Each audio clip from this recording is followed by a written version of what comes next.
Okay, today the law of curiosity growth is stimulated by asking why.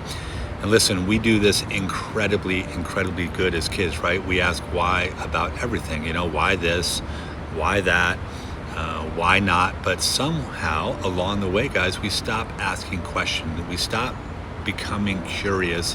And when that happens, when we think we know it all, we stop growing. But listen, curiosity doesn't just make us smarter, it helps us to understand better. It helps us to understand, for example, God better, his character, his ways, his heart for us. It helps us to understand our spouse, to lean in, to learn to listen, to ask questions that bring better connection instead of distance. It helps us to understand our kids as parents, what they're feeling, what they're struggling with, what they may need from us in the moment. Questions are incredibly important, and we got to be curious to ask them because, listen, people just don't want to be loved.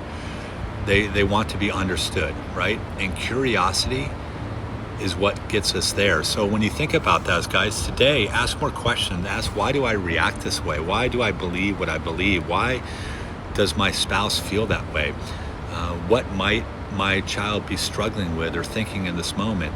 Because listen, curiosity helps us grow, but it also helps us to lead better, to love better, and to live with better understanding. Because when we stop being curious, we stop connecting. And when we stop connecting, I think with our Heavenly Father, with ourselves, with others, we stop growing. So stay curious. Curious in your relationship with God, your family, yourself, and don't miss tomorrow as we get into law number 13.